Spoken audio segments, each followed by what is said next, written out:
Good evening, campers, and welcome aboard the Starship Nightwish. I'm Commander Exorcist, and welcome to another edition of Talk O Tuesday. This is my weekly Elite Dangerous show where I take a Galnet article and read it out loud and talk about it and kind of go over what's going on in the greater Elite Dangerous galaxy, kind of from a lore perspective and in character and that kind of stuff. So I have not read entirely what we're going to talk about today, but I have an idea of what it is. And part of that has been through the reactions to this news, because I'm kind of disappointed in this news. We'll talk a little bit about it, and then I may break the fourth wall to speak directly about the implications that this could potentially have for Elite Dangerous as a whole. But so we're going to talk about everyone's favorite scummy organization, Aegis. They have come up with a new technology, or at least a way to reappropriate current technology to potentially rescue some of the hostages that are being held on the Thargoid Titans. If you don't know, some commanders have been able to detect actual living humans within the Thargoid Titans with their sensors. Now, we're going to go through this article, and when we get to the relative points, I'll stop and we'll discuss it. And let's see what Aegis is going to do about this situation. Aegis resolves to free abductees from Titans. Well, at least they're willing to help out. We appreciate their help. With human life signs now confirmed beneath the hulls of the Thargoid Titans, the urgency to mount a rescue mission has intensified, and that is true. There is an urgency in the Elite Dangerous community to find a way to rescue these people. Let me give you a hint. It's not with a spaceship. That's not what people are wanting for this. Many pilots equipped with the updated pulse wave xenoscanner detected signals that matched living humans on every Titan mothership. So that's where they've been held. A couple of videos back, I talked about, where are these people? Where have they gone? What are they doing with them? Well, now we know they're holding them captive on the Titans. So it looks like when it comes to rescue missions and rescuing, the Titans are it. So start engineering your ships and getting ready to go into the cloud, because there's something big coming in that direction. As a result, Aegis has prioritized finding a way to recover the abducted. A potential solution has emerged, reportedly via a low-ranking engineer within Sirius Corporation. Now, that's a very good line, because a lot of these solutions, especially what you're going to see here, they typically come from people like that. Engineers, people on the front lines that use this technology and see, practical applications in other ways for it. So yeah, we're going to talk about what's happened. Director Ivano Calabrera, the Empire's scientific liaison to Aegis, explained, Liang Rui has shared Sirius Corporation's projects to counter Thargoid abductions, and this has accelerated our work. Among their research was a blueprint that repurposes subsurface displacement missiles, a commonly used mining tool, to breach Thargoid vessels and expose captured escape pods. That's the disappointing part. There's really no indication that on-foot engagement with the Thargoids is coming. It's really a pipe dream. It's something we really want. It's something the community wants.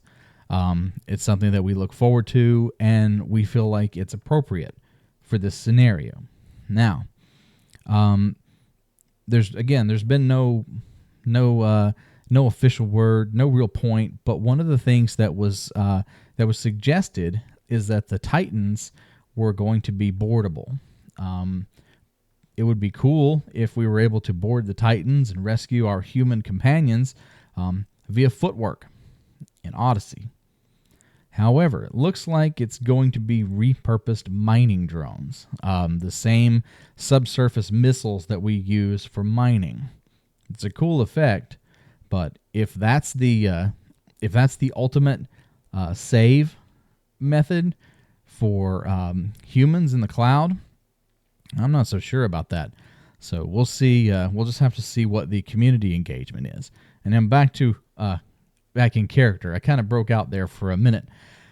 These missiles were originally designed to extract mineral deposits from within asteroids, without causing its destruction. Our consensus is that with some modifications, they could be deployed to target the human storage chambers within the Titan and retrieve the captive safely. Now, I gotta say, it's actually a brilliant idea. It really is. And, it takes a peaceful weapon, gives it a wartime application, and you don't have to completely reinvent the wheel. You take something that already works, and you just make a couple of modifications.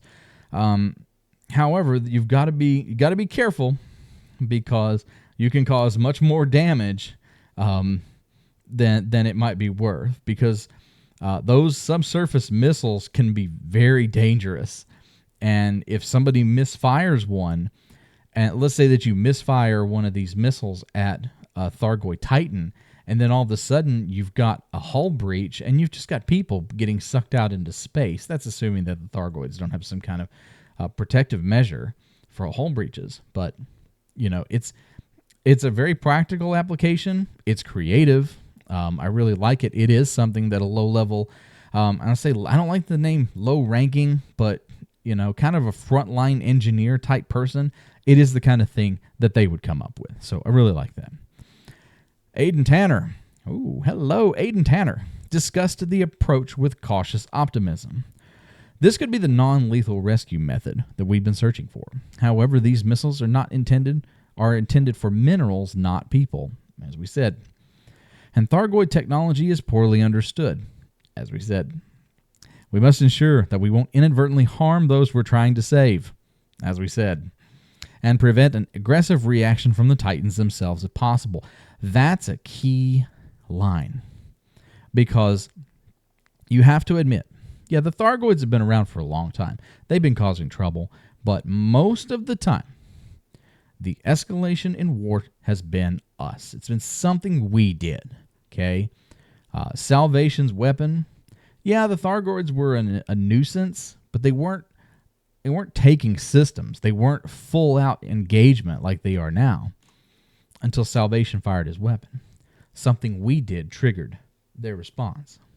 So what's to say that somebody going in there with Aegis and firing one of those weapons doesn't cause some kind of catastrophic reaction from the Titans?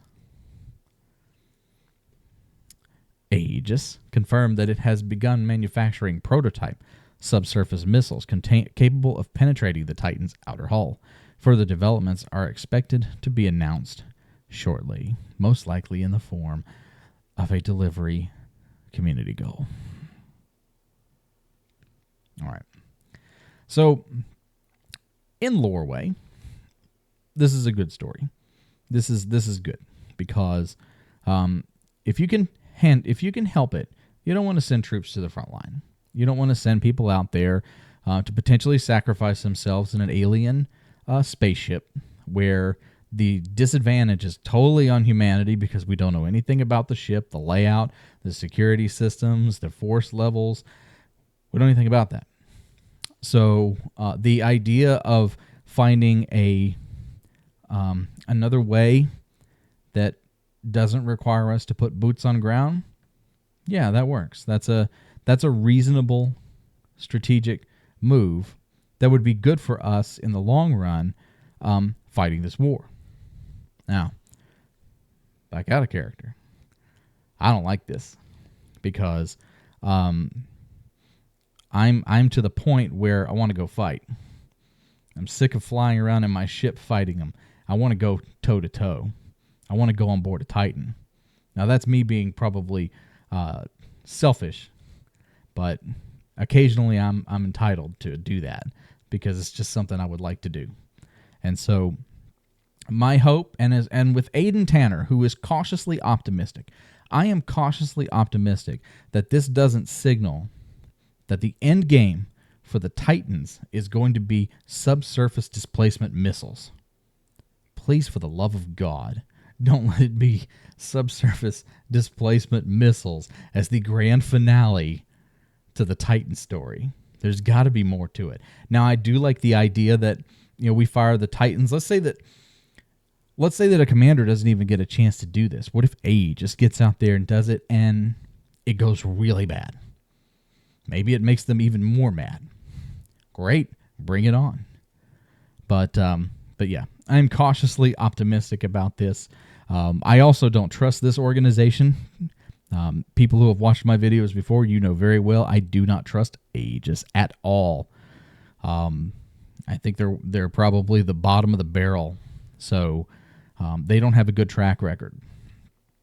And their opportunistic ways that they do things, even though they've been reformed, and there's the council and the oversight, it's still the same people running this organization, Aegis. So, yeah.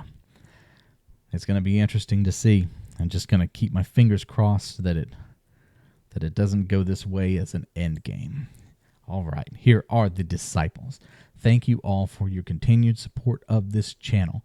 These people make it possible. If you would like to support my channel, go to patreon.com/Commander Exorcist, and I do special videos that do not end up on the main channel, other things, and so your contributions go to help support this content and everything else that I do on social media, and in every little bit is greatly appreciated. And so, yeah, that is it for Talk O Tuesday. We're getting into the fall, and we are approaching update 17. So, yeah, there's a lot going on, but who knows where it's going to go. I think the subsurface displacement missiles, I think that's a good war effort. I really do. And it could be fun, and if it's lucrative, imagine, if we get some serious coin for capture for rescuing human beings, which who would pay for that, by the way? I don't know who would pay for that.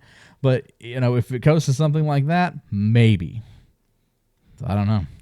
I don't normally say this, but I am very skeptical of this, not just for the lore, but for our actual game itself and the direction that this might go. So I'm going to hold out hope and play either way. We'll see how it goes. And, yeah. So I'll just say take care, fly safe, and I will see you out there. Good night, everybody.